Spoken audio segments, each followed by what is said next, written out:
Academica Media.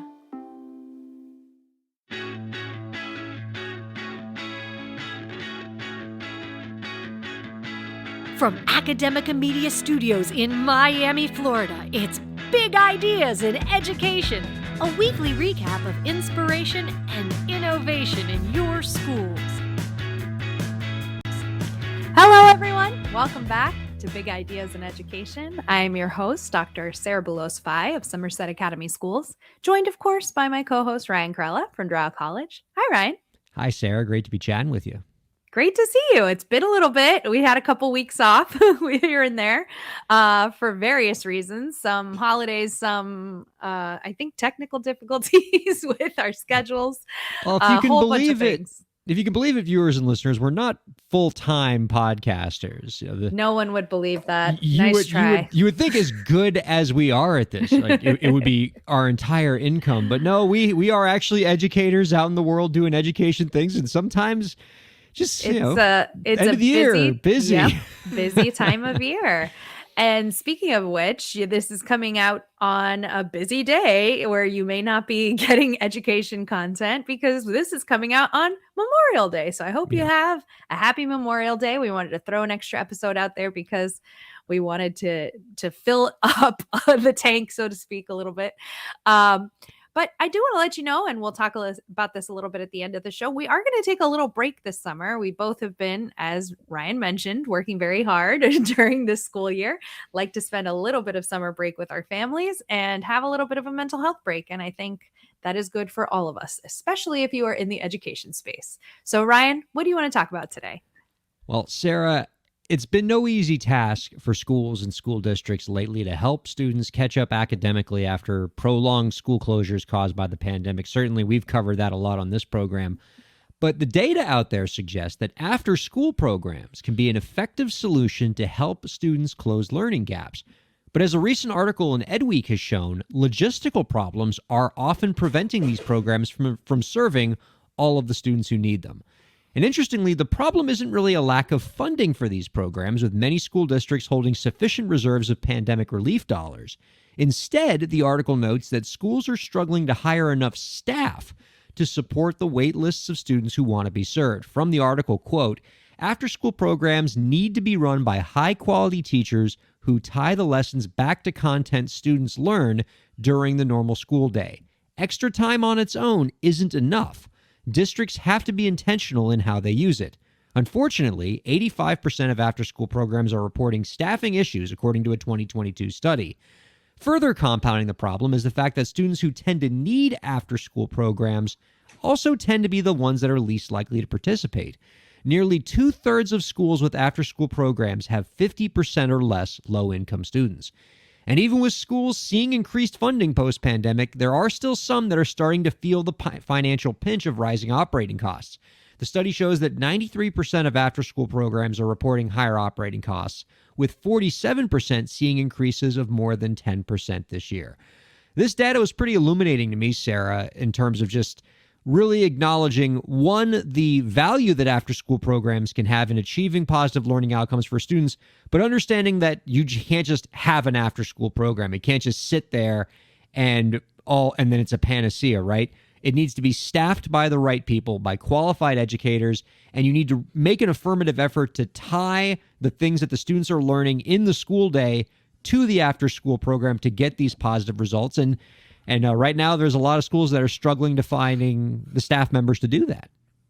Yeah, I'll be honest, this one hits pretty close to home because I spend a good amount of time working with a lot of schools that have these kinds of programs that do have federal funding for extracurricular programs, academic enrichment, personal enrichment programs, specifically targeting students exactly like what you're describing. High need students from low income areas that need additional academic support. And in addition to that, really don't have a lot of options in their communities as far as,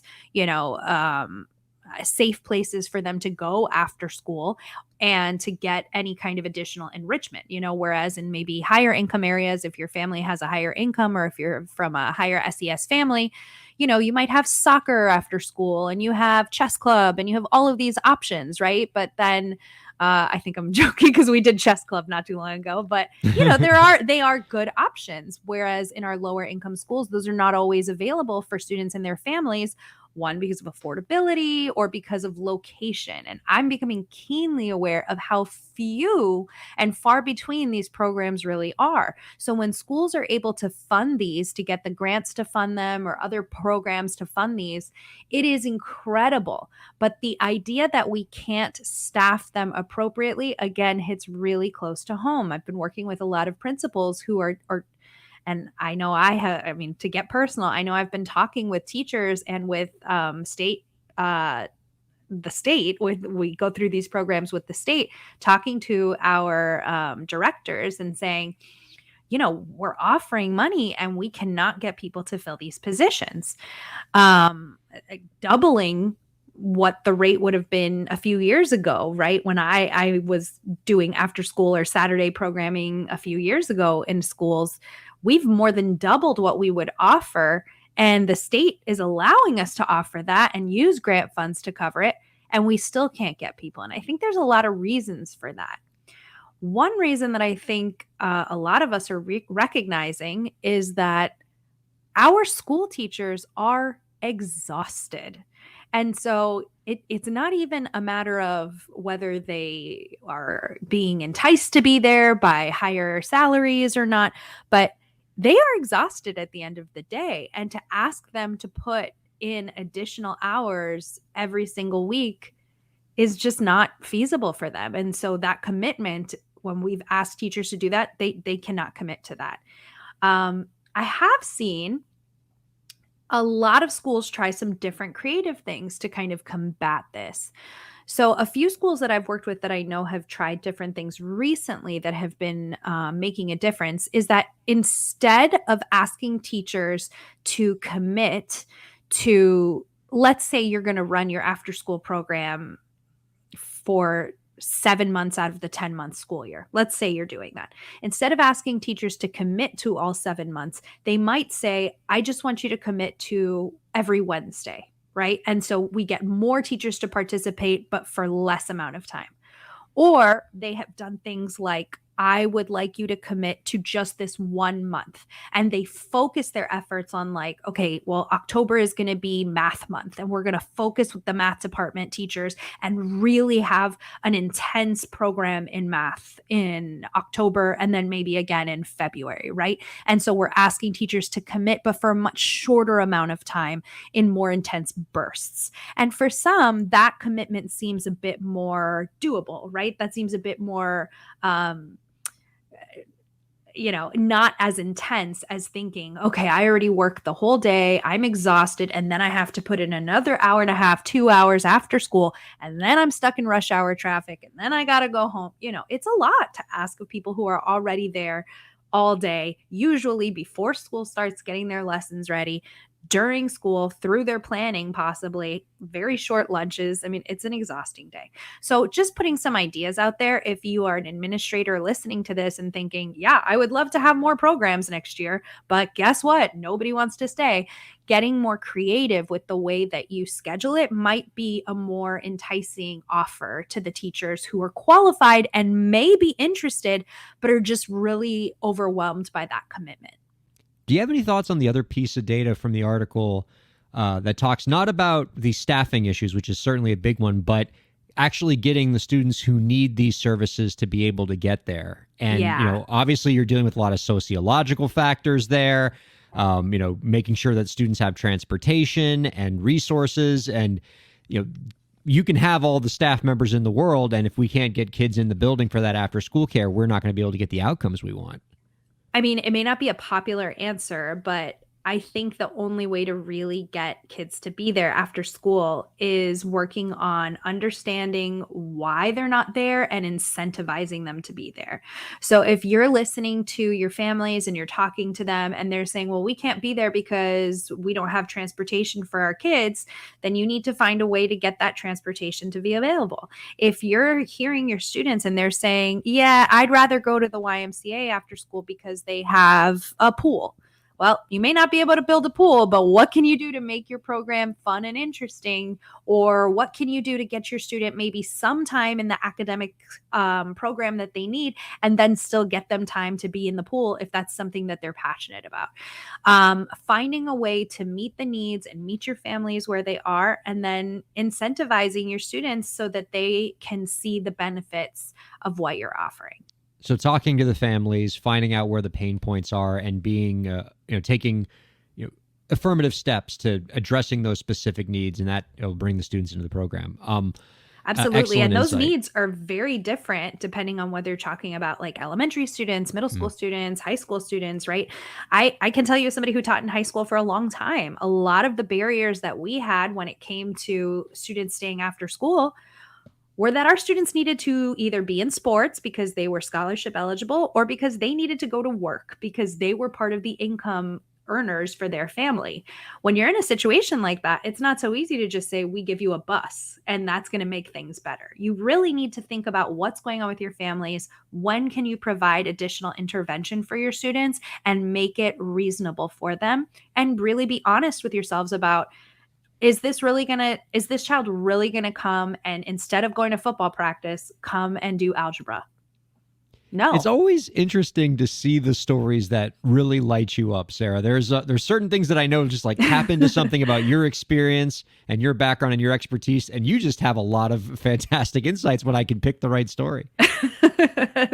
It's a good point. I didn't think about that. This is something that's very important to you, as it should be for all the educators out there. Really impressive. I do tend to spend a lot of time with this, especially recently. And I will also say, if you're listening and if you are someone who has been looking at using grant funds for your school for these purposes, a lot of grant funds are still available right now for transportation if you're looking to have bus services, if you have a bus. But I will also say, for those of you listening, it is right now, as we're recording, May 2023, and a lot of funds are going to be drying up in the next year or so. So plan accordingly. Well, you're coming with lots of resources in the show generally, including with your own story that I believe date-wise, we're getting this one in just under the radar. We got that in just right with the finish line, right where it needed to be. Great story you have for us, Sarah. Can you tell us about it? Absolutely. Yeah. We're at the end of May, or almost at the end of May as we're recording.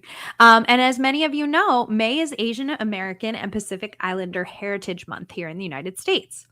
At Skinner North Elementary School in Chicago, though, they've been celebrating it all year.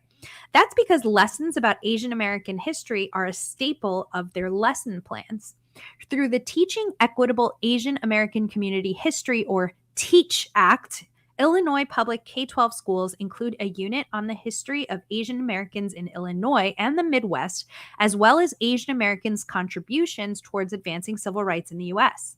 Illinois became the first state to pass such a law mandating these requirements in 2021. Since then, similar laws have been passed in New Jersey, Connecticut, and Rhode Island, and the movement is growing with support from students, teachers, parents, and education advocates across the country. For example, Smita Garg, 42, previously taught elementary school and is a mom of 2 children, ages 11 and 6, in the Chicago public school system. She didn't know much about Asian American history, even as she learned to be an educator. She said having grown up in public education in the Midwest and then learning to be a teacher in a master's program and not having any of this background was jarring. And she's not alone. 3 in 10 Americans can't identify a significant Asian American historical event or policy, according to a 2023 survey. When asked what they do know about AAPI history, the number one response is about Japanese incarceration during World War II. And only about 14% of Americans across the country are even familiar with the Japanese incarceration, says Norman Chen, CEO of TAAF.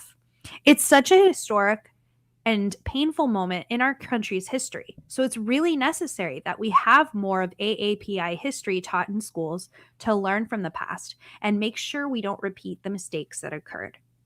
Resources shared at schools like Skinner North Elementary provide ways teachers can incorporate Asian American history and cultural studies into the Illinois School Board of Education's existing learning standards. For example, a kindergarten teacher planning a lesson about U.S. holidays may include holidays of diverse groups and the historical figures who make those days special, while a fourth grade democracy unit could include a lesson on Larry Itliong, or Itliong. I'm very sorry if I said that wrong. The Filipino-American labor organizer and one of the founders of the United Farm Workers Union. Garg says it's important for AAPI students to see themselves reflected in textbooks as critical to development of the U.S., and for their non-AAPI peers to recognize that as well. History and how you connect to it, or not, offers us a sense of identity. And so without that connection, it's not quite the same then how you view your place in this country and perhaps how others see you in it. I have to say the article that we're going to share and link in the description box has some incredible links that I'm excited to share with you all. And if I'm being quite honest, that I will be looking into myself as someone who also doesn't really have much of a background in AAPI history. I'm excited to learn, and I think I have some homework to do. Obviously, May is almost over, but I think I have a bit of summer reading to do to learn more about this subject. This database you're sharing, Sarah, is incredible. I'm really excited. So many resources in it. Did you see? I mean, it just keeps going. And by the way, resources like over that, 250 lessons. Wow. 250 going from K to first to ninth to 12th grade. So, and I love that it goes into, I'm sorry to interrupt, but I have it in this other tab here, and it's talking about so many different things that are really critical in so many different subjects. So of course we have our traditional social studies classes where we learn about different cultures and different countries and different backgrounds, but there's some great things that can go into, as I mentioned, into language arts classes, right? When we talk about identity and culture and all of those things, those are all really critical components of our social studies curriculum, probably across the US, depending on which standards you've adopted. But language arts standards across the country talk about point of view and perspective, and understanding these different cultures is really, I think, a key to expanding our understanding of each other and, of course, the world around us. I love that for a number of reasons. Chief among which is right. There's a huge need for this. Certainly, when you and I were going to school, there wasn't nearly enough taught about the contributions of the AAPI community. Even when you brought up that story about people not being able to name a major historical event involving the Asian community, I mean, I feel bad even admitting this, but as you were bringing that up, I was thinking in my head, can I name one? And the first thing that came to my head was the internment of Japanese Americans during World War II.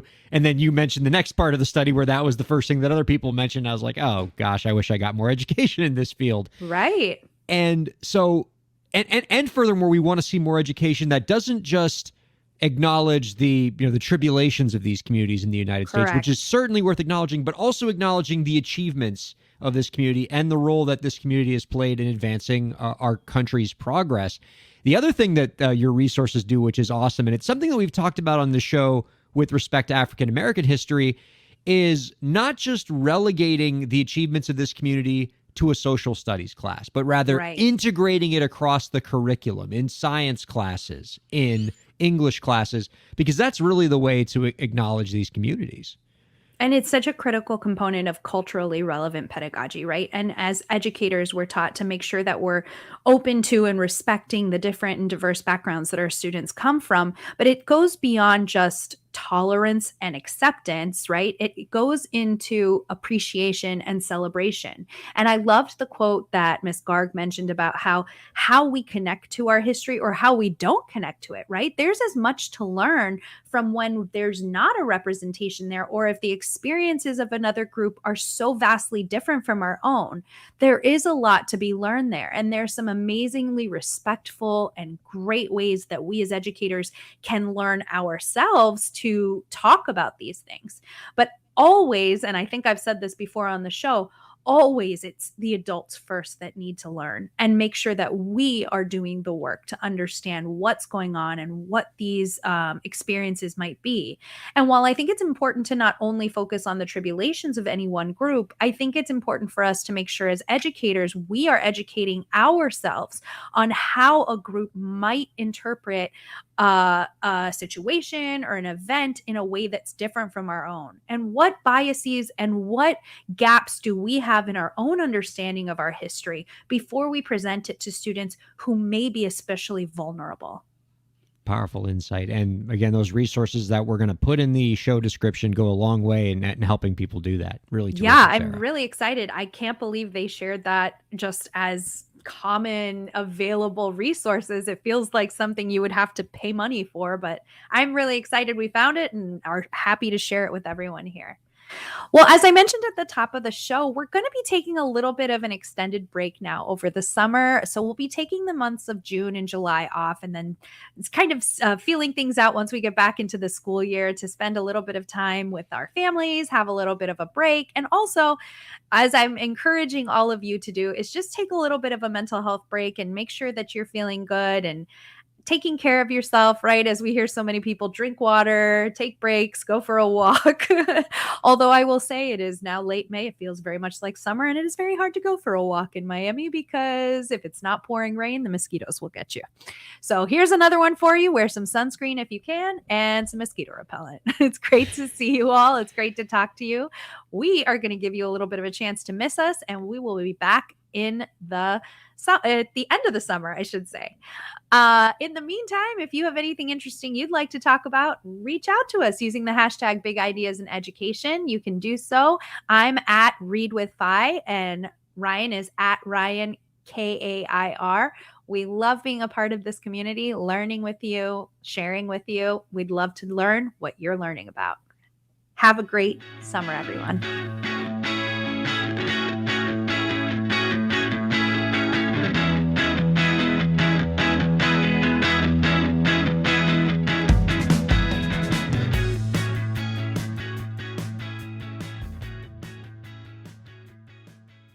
The views expressed on the preceding program have been those of the hosts and guests and do not necessarily reflect the views of Academica, its clients, staff, affiliates, or advertisers.